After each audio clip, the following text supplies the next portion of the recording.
Howdy partners. Just stop watching now because there's nothing of interest coming. Just me babbling away. We're all in the same boat, so whatever my experiences are, you've got your own, but I'll tell them anyway. In the supermarket now, everyone's staying really far apart, avoiding each other, and all the checkouts have got plastic screens and plastic paper all around them to stop people breathing on the cashiers.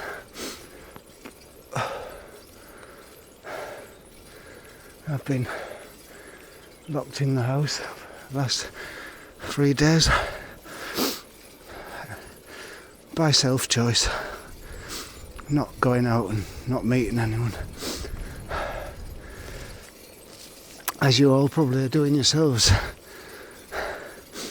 Even feel bad about putting up a video on YouTube in a way, because you know the internet's pretty stretched at the moment. YouTube and Netflix have all downgraded the output, so to save a bit of bandwidth, but put this up at low quality, do my bit. I had to get out though and get the blood rushing around the body, because just sit at home all the time, it needs, all the sludge collects up in your body, doesn't it, in the veins, and you need to wash it all away a bit. So I just had to punish myself for a bit. I always feel better after a ride, and the pain histamines give you a certain euphoria as well. My son was doing his homework at home, his maths homework. I saw him get up and go to his phone, and I said, "Hey, no, not on the phone, you're supposed to be doing your homework or your housework." And he said, "Dad, I'm looking at the YouTube video how to do this problem." And I felt really bad about having a go at him. And then it made me think, why don't they get governments, why don't they get the best teachers in the land and pay them decently to put on a set of YouTube videos with the whole curriculum in? Sure be a good idea, that, wouldn't it? So any kid who's off school, he could, if he's sick or something in the future, they have the whole curriculum with good teachers teaching, and the kids can use that. Whereas they're just relying on people who've had the good heart to do it voluntary. Yeah, sometimes you wonder if the governments don't have a bit more joined up thinking in a way. They could do it for history and geography and physics, maths, school curriculum, year 6, the YouTube series. That'd be a good bit of work for me too, filming the teachers doing the lessons. But you'd have to get the best teacher, and the one who's good in front of a screen, one who can explain it all well. We all know how it was at school. There's good teachers and bad teachers. The good ones made it interesting and funny, and the bad ones, well, they were bad. Last night I watched the first couple of minutes of the Donald Trump briefing from the briefing room in the White House. And it reminded me of Karl Marx, the Marx Brothers film. I think it's the one when they're all on a ship in a little tiny cabin, fighting, about 25 of them in a little cabin. That's what it reminded me of. And it's a bit scary in a way, thinking that guy's in charge. Millions and millions of tremendous American-made masks are on the way. Millions and millions and millions and millions. Scary. And I suppose you've got to go by what the experts say. Unless this is all a massive case of mass hysteria, this disease is spreading, and he's already backtracking on it, talking about the economy being more important than a few dead people. It's quite spooky, really. So that's the way it's going in America now. This upset is going to cause more trouble than it's worth. Or, paraphrased, we're throwing the baby out with the bathwater. That's going to be the setup of Trump's thoughts at the moment. But if that does happen, and if it goes to the levels predicted without the staying apart rules, then it's going to be like in New York City and places like that. There's going to be hundreds of thousands of people dead, and all that's got to lay on Trump's shoulders. I hope the people remember that, if it does come to that. Just looking at my demographics, most of the people are males my age in North America watching these videos. And I've just been looking at some of the memes and jokes and stuff that's going round from North America at the moment, and they're doing all the same jokes that we did a week or two ago. People doing corona jokes and toilet roll jokes and drug dealers selling toilet roll jokes, and people on some web filmmaking groups that I'm in saying this is a great time to do the disaster movie with all the empty streets, and so they're a couple of weeks behind, and it's all still a bit of a joke for them. And I guess it's exactly the same what the Chinese were thinking in January when they're looking over at the West, ignoring it all. So let's just hope people are able to learn from the mistakes, eh?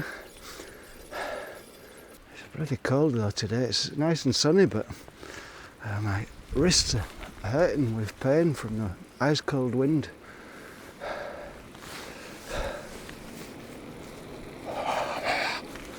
Should have put my gloves on.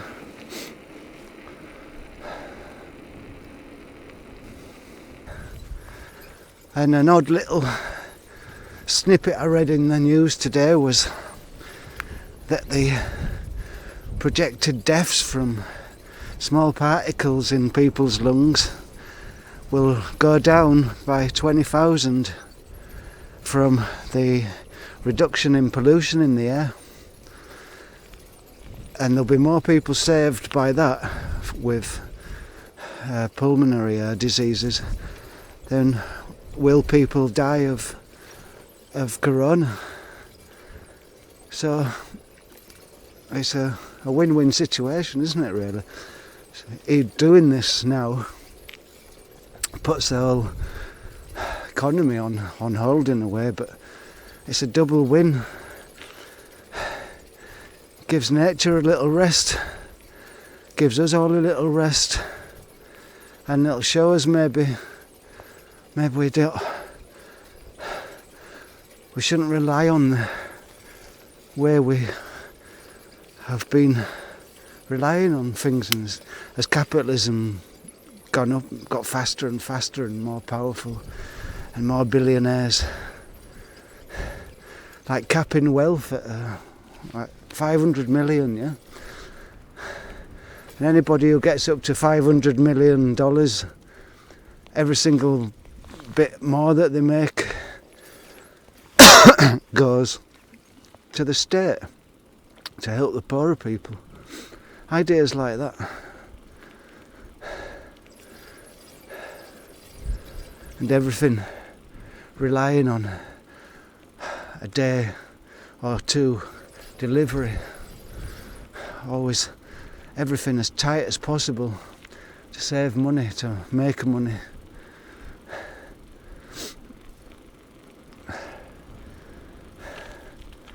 So you never know, this crisis might be the saving of medical institutions like NHS or various medical services in the world. Maybe people start saying, maybe we should start investing more money in these things than what we've been investing in. So, always just trying to look for the good points in things, you know. That's another good reason to get out in the sun on the bike. Not only just getting the lungs and heart working, it gets the brain going a bit and gets you away from the non-stop output of information from the screens everywhere, because that can't be healthy either. I know I'm glad to get away from it for a few minutes.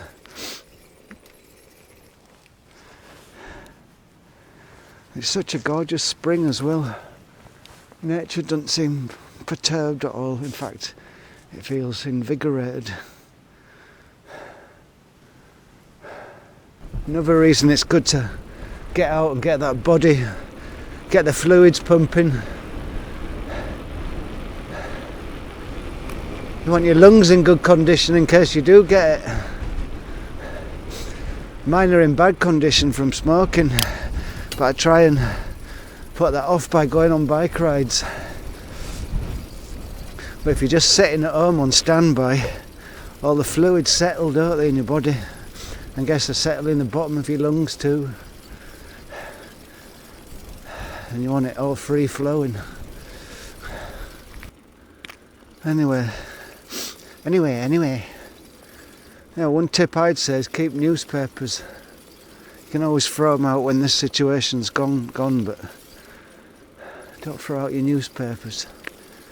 An important resource.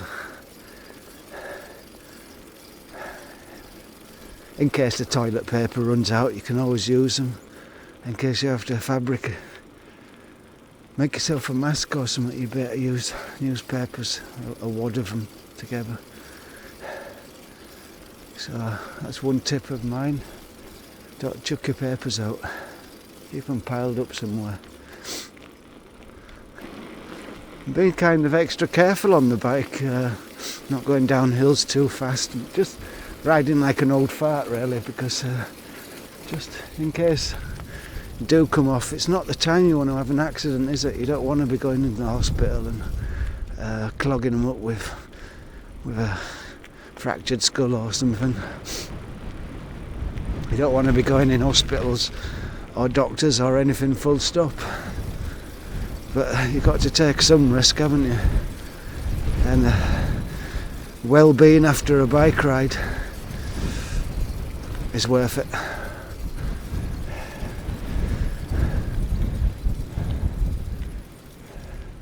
I'm a physical guy. I need my movement. Natural born athlete.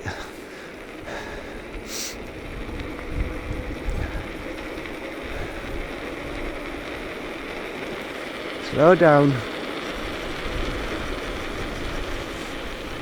Stop enjoying it.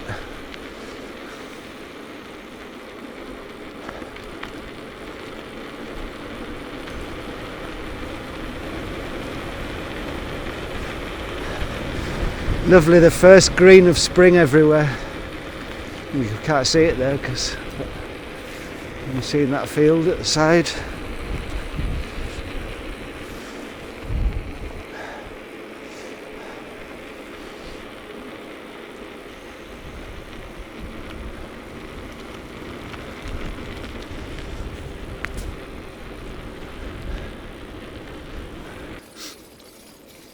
Yeah, I've noticed, because I'm reducing my going to the shop as much as possible.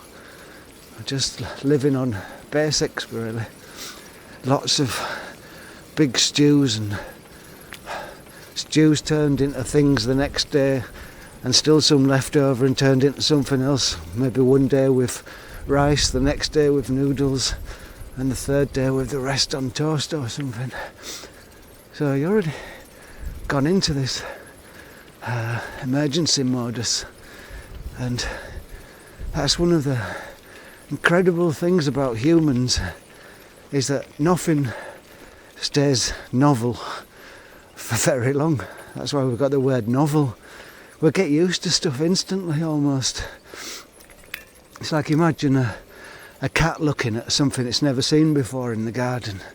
It has a right good look at it, a good sniff, and then ignores it.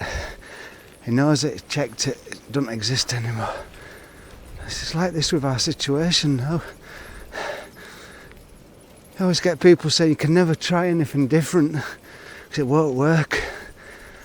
But sometimes when we're forced into doing something like this,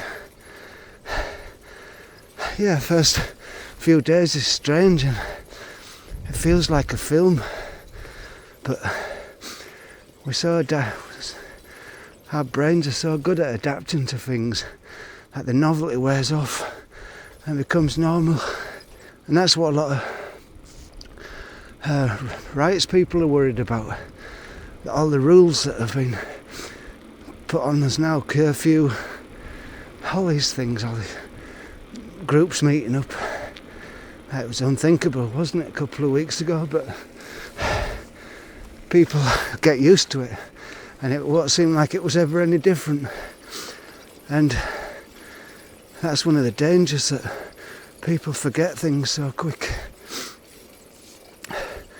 And when this virus thing is eventually over, and maybe they'll just say, well, let's just keep these rules like this, because keeping everyone well behaved. And that's one of the dangers. But only for people who are really worried, only for paranoid people, I think.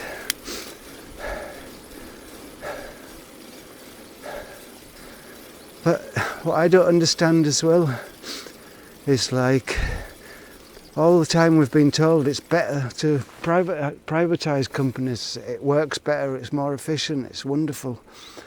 Privatisation. And soon as the shit hits the fan, then they just take over all the railways and everything to run it, the governments. That must be the most efficient way if that's what they do, in my mind. So all those things about privatisation must be a load of bollocks. It's like they said in the Second World War, when food rationing was on. That's when the people were the most healthy that they've ever been, because they were getting absolutely perfectly balanced nutritional diets. Whereas every 1 in 10's, or is it 1 in 5, is obese now and eating a bad diet. Freedom, capitalisation, privatisation.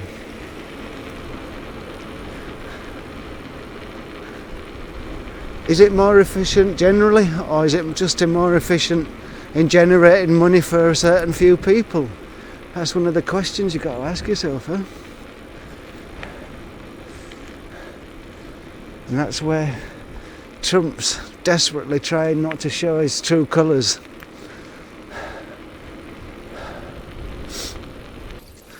So I hope this little chat, if anyone's watching it, that is, I know people have got other things to watch at the moment, but if anyone's watching, I hope it's kind of cheered you up a bit, because it cheered me up a bit. I haven't been out and seen anyone, I haven't talked to anyone, so maybe I'm talking to one or two people here, or if not, I'm just talking to myself, which is alright as well. Yep, the euphorics from the histamines kicking in coming up this hill. I feel like singing. I feel a song coming on.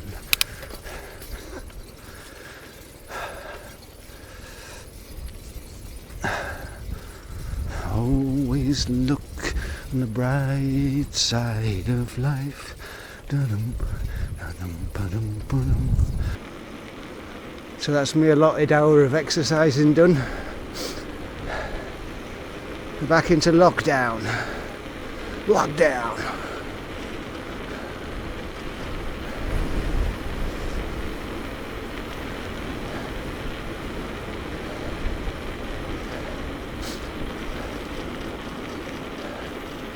Wishing you all the best. Stay healthy.